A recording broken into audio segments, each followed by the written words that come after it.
ಹೇಗೆ ನಾವು ಕ್ಯಾಲ್ಸಿಯಂ ಡೆಫಿಷಿಯನ್ಸಿಯಿಂದ ಹೊರಗೆ ಬರೋದು ಅಂತ ತಿಳ್ಕೊಬೇಕಂತ ಹೇಳಿದರೆ ವಿಡಿಯೋನ ಪೂರ್ತಿ ನೋಡಿ. ದೇಹದಲ್ಲಿ ಕ್ಯಾಲ್ಸಿಯಂ ಕೊರತೆ ಆಗಿದ್ದರೆ ನಾನಿವತ್ತು ಮನೆಮದ್ದನ್ನು ಹೇಳ್ತಾ ಇದ್ದೀನಿ. ಇದಕ್ಕೆ ಫಸ್ಟಿಗೆ ಒಂದು ಪಾತ್ರೆಗೆ 200 ml ಆಗುವಷ್ಟು ನೀರನ್ನು ಹಾಕ್ಕೊಂಡಿದ್ದೀನಿ. ಇದನ್ನು ಬಿಸಿಗೆ ಇಟ್ಕೊಂಡು ಬಿಡಬೇಕು. ನೀರು ಬಿಸಿ ಆಗೋಷ್ಟರಲ್ಲಿ ನಾವು ಇದಕ್ಕೆ ನಮಗೆ 1 ಇಂಚ್ ಆಗುವಷ್ಟು ಶುಂಠಿ ಬೇಕಾಗುತ್ತೆ. ಶುಂಠಿನ ಸಿಪ್ಪೆ ತೆಗೆದಿಟ್ಕೊಂಡಿರೋದು, ಅದನ್ನ ಚೆನ್ನಾಗಿ ಜಜ್ಕೊಳ್ಬೇಕು, ಸ್ವಲ್ಪ ಕ್ರಷ್ ಮಾಡ್ಕೊಳ್ಬೇಕು. ಶುಂಠಿ ಕೂಡ ಕ್ಯಾಲ್ಸಿಯಂ ಕೊರತೆ ಇರೋರಿಗೆ ಒಂದು ಬೆಸ್ಟ್ ಮನೆಮದ್ದು ಅಂತಲೇ ಹೇಳ್ಬೋದು. ಅಡುಗೆಯಲ್ಲೆಲ್ಲ ಆದಷ್ಟು ಬಳಸ್ತಾ ಇರಬೇಕು. ಇದರಿಂದ ರೋಗ ನಿರೋಧಕ ಶಕ್ತಿನೂ ಜಾಸ್ತಿ ಆಗುತ್ತೆ, ಹಾಗೆ ಕ್ಯಾಲ್ಸಿಯಂ ಕೊರತೆ ಕೂಡ ಉಂಟಾಗಲ್ಲ. ಇವಾಗ ನೀರು ಸ್ವಲ್ಪ ಬಿಸಿಯಾಗಿದೆ. ಇದಕ್ಕೆ ಜಜ್ಜಿ ಇಟ್ಕೊಂಡಿರುವಂತಹ ಶುಂಠಿನ ಹಾಕ್ಕೊಳ್ಬೇಕು, ಹಸಿ ಶುಂಠಿ.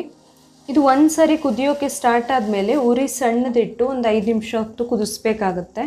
ಇದೀಗ ಚೆನ್ನಾಗಿ ಕುದ್ದಿದೆ, ನೀರಿನ ಕಲರೇ ಚೇಂಜ್ ಆಗಿದೆ. ಇಷ್ಟಾದಮೇಲೆ ನಾವು ಸ್ಟವ್ ಆಫ್ ಮಾಡಿಕೊಂಡು ಇದನ್ನು ಸ್ವಲ್ಪ ತಣ್ಣಗಾಗೋಕ್ಕೆ ಬಿಡಬೇಕು. ಬೆಚ್ಚಗಾಗೋ ತನಕ ಇಟ್ಕೊಳ್ಬೇಕು ಹಾಗೆ. ಇವಾಗ ಇದು ಆಲ್ಮೋಸ್ಟ್ ತಣ್ಣಗಾಗಿದೆ. ಇದನ್ನು ನೀವು ಬೇಕಂದರೆ ಶುಂಠಿನ ತೆಕ್ಕೊಳ್ಬಹುದು. ಒಂದು ಗ್ಲಾಸಿಗೆ ಹಾಕ್ಕೊಳ್ಬೇಕು.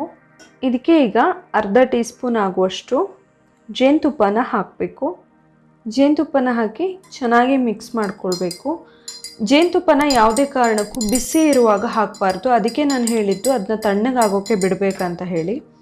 ಸೊ ಇದು ಫುಲ್ ತಣ್ಣಗಾದ್ಮೇಲೆ ಬೇಕಂದರೆ ಕುಡಿಬಹುದು, ಇಲ್ಲಾದರೆ ಒಂದು ಸ್ವಲ್ಪ ಉಗುರು ಬೆಚ್ಚಗಿರುವಾಗ ನೀವು ಜೇನುತುಪ್ಪ ಕೂಡ ಹಾಕ್ಕೊಂಡು ಕುಡಿಬಹುದು. ಆದರೆ ಯಾವುದೇ ಕಾರಣಕ್ಕೂ ಬಿಸಿ ಇರುವಾಗ ಹಾಕಬೇಡಿ. ಸೊ ಇಷ್ಟು ಮಾಡಿಕೊಂಡು ಇದನ್ನು ಕುಡಿಬಹುದು. ಇದನ್ನು ಕೂಡ ಹಾಗೆ ವಾರದಲ್ಲಿ 2 ಅಥವಾ 3 ಸರಿ ಕುಡಿದ್ರೆ ಕೂಡ ಸಾಕು, ಪ್ರತಿದಿನ ಬೇಕಂತ ಇಲ್ಲ. ಈ ಥರ ನಾವು ಮಾಡಿ ಕುಡಿಯೋದ್ರಿಂದ ದೇಹದಲ್ಲಿ ಕ್ಯಾಲ್ಸಿಯಂ ಕೊರತೆ ಎಲ್ಲ ಇದ್ದರೆ ಎಲ್ಲವೂ ಕೂಡ ಕರೆಕ್ಟ್ ಆಗುತ್ತೆ. ಕ್ಯಾಲ್ಸಿಯಂ ಕೊರತೆ ಆಗೋದಿಲ್ಲ ದೇಹದಲ್ಲಿ.